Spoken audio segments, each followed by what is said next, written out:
It's simply sharp and incisive. Klein burst out in laughter. Using the rich experience he had from his previous incarnation, he added another insult. In fact, there is no evidence to suggest that those important figures have any brains at all. Good, very good. Benson roared with laughter as he gave a thumbs up.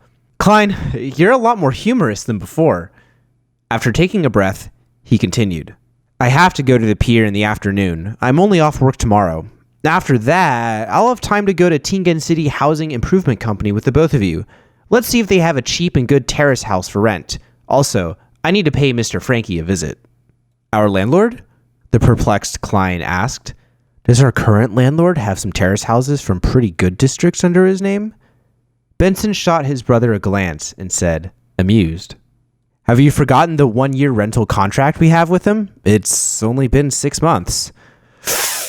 Klein immediately drew a gasp of cold air. He had really forgotten the matter.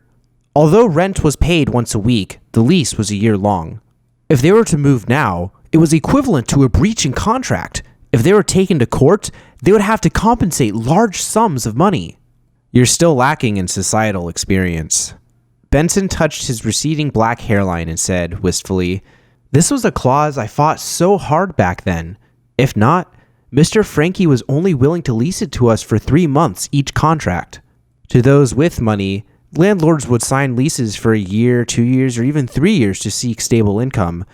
But for us, the past us, and our neighbors, landlords would have to constantly be worried that something bad might happen, depriving them of their rent. Therefore, they would only sign short-term contracts. In that case, they can offer to raise prices according to the situation. Klein summarized and added, using the original Klein's memories and his own experience as a tenant, Benson sighed and said, This is the cruel reality of today's society. All right, you don't have to worry. The issue with the contract can be easily resolved. To be frank, even if we owe him a week's rent, Mr. Frankie would have immediately thrown us out and confiscated whatever valuable items we have. After all, his intelligence is below that of a curly-haired baboon's. There's no way he can comprehend overly complicated matters. Upon hearing this, Klein suddenly recalled a particular Sir Humphrey's meme. He shook his head and said, seriously, No, Benson, you're wrong. Why? Benson was puzzled. Mr. Frankie's intelligence is still slightly higher than a baboon's, Klein replied in all seriousness. Just as Benson seemed to smile in response, he added, if he is in form. Benson lost it and burst out in laughter. After a series of rapturous laughter, he pointed at Klein, momentarily unable to put his thoughts into words. Only then he returned to the topic at hand. Of course, as a gentleman, we cannot employ such shameless tactics. I'll discuss this with Mr. Frankie tomorrow. Believe me, he's easily convinced. Easily. Klein had no doubts regarding Benson's point. The existence of the gas pipes was excellent proof. After some idle chatter between the brothers, the remnants of pan-fried fish from the previous night were made into a soup with some vegetables. During the boiling process, the steam moistened the rye bread. Smearing a little butter on the bread, Klein and Benson had a simple meal, but they were very satisfied with it. After all, the fragrance and sweetness of butter brought them endless aftertastes. After Benson left, Klein headed to the lettuce and meat market with 3 solely notes and some spare pennies. He spent 6 pence on a pound of beef and 7 pence on a fresh and succulent fish with few bones. Additionally, he bought potatoes, peas, radishes, rhubarbs, lettuce, and turnips, as well as spices such as rosemary, basil, cumin, and cooking oils. During this time, he continued to feel like he was being watched, but there was no physical interaction. After spending some time at Smearin Bakery, Klein returned home and began weightlifting with heavier items such as books to train his arm strength. He had planned to exercise by military boxing, which he learned from his compulsory military stint for students. However, he had already forgotten the radio exercise routines from school, much less boxing, which was only taught during the military stints. Exasperated, he could only do something simpler. Klein did not overexert himself, since it would lead to fatigue and thus put him in greater danger. He took an appropriate break and began reading the original Klein's notes and study material. He wished to read anything regarding the Fourth Epoch again. In the evening, Benson and Melissa sat in front of a desk. The food was placed neatly, like children in upper primary school. The fragrances of the dishes were composed of a rich melody of scents, the soul-captivating fragrance of the stewed beef, the obviously tender potatoes, the sweetness of the thick pea soup, the mellow flavors of the stewed rhubarb, and the sweetness of the buttered rye bread. Benson gulped a mouthful of saliva as he turned around to see Klein placing a crispy piece of fish onto a plate. He felt the fragrance of the oil permeate through his nostrils, into his throat, and then into his stomach. His stomach made a distinct protest.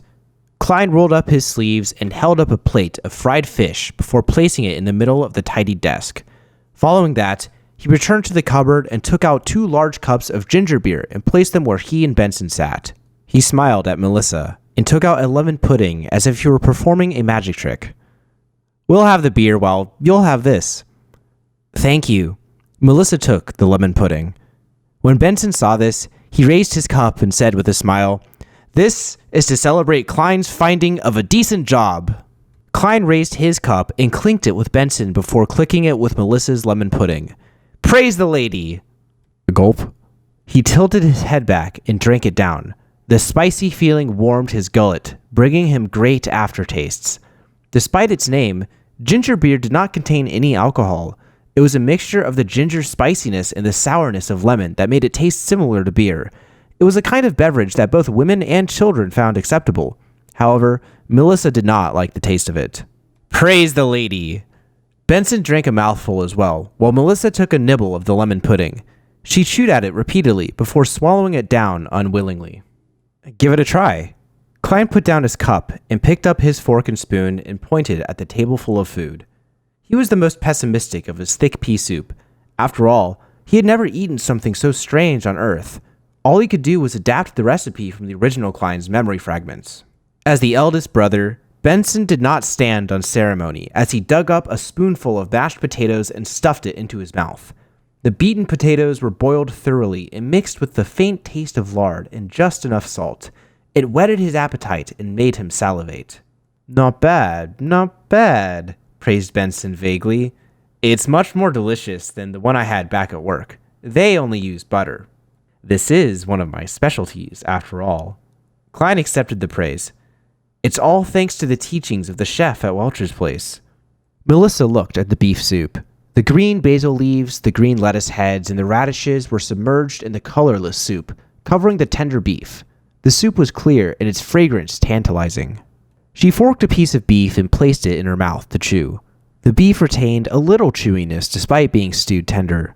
The mixture of salt, the sweetness from the radishes, and the spiciness from the basil leaves complemented the deliciousness of the beef. She seemed to give her approbation, but she could not stop chewing. Klein tasted it and felt that, although it was delicious, it was not without regret. This was still far from his usual standard. After all, he was lacking in certain condiments and could only use replacements. It was no wonder it tasted different. Of course, even with the best standards, one could only make do with the dishes they cooked personally. Suddenly, his heart pained for Benson and Melissa, who were stunted in their worldview. After swallowing a piece of beef, Klein picked up a piece of fried tussock fish, which was sprinkled with cumin and rosemary. It was crispy on the outside and tender on the inside. The char was a perfect golden brown and the saltiness and oil fragrance intertwined as one.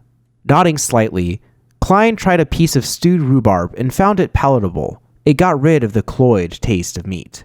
Finally, he mustered his courage and scooped a bowl of the thick pea soup. "Too sweet! Too sour!"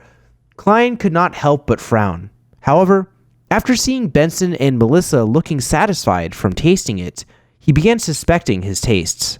He could not help but down a mouthful of ginger beer to cleanse his tongue.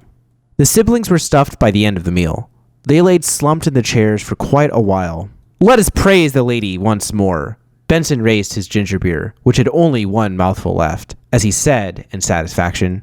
"Praise the lady!" Klein downed the last bit of his beverage. "Praise the lady!" Melissa finally put the last bit of lemon pudding into her mouth and enjoyed the flavors swishing through her mouth. When Klein saw this, he took advantage of his tipsiness and smiled. Melissa, that's not right. You should eat the thing you find most delicious at the beginning. That way, you can fully appreciate its most delicious aspects. Tasting it when you're filled and satiated will not do the food justice. No, it's still as delicious as it can be, answered Melissa firmly and stubbornly. The siblings had a happy chat, and after digesting their meals, they cleaned up the plates, cutlery, and stored the oil which was used to fry the fish. After busying themselves, it was revision time. One refreshed his accounting knowledge while another continued reading the study material and notes. Time was spent to its fullest. At 11, the siblings extinguished the gas lamp and went to bed after washing up. Klein felt groggy.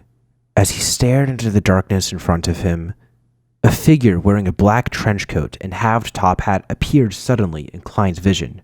It was Dunn Smith. "Captain!" Klein jolted awake and knew he was dreaming. Dunn's gray eyes remained calm, as though he was mentioning something trivial. "Someone has sneaked into your room. Pick up your revolver and force him to the corridor. Leave the rest to us." "Someone has sneaked into my room? The observer has finally taken action." Klein jumped in fright, but did not dare ask further. All he did was nod and say, "All right." The scene before his eyes changed immediately as a swath of colors appeared like the bursting of bubbles. Klein's eyes opened as he carefully turned his head.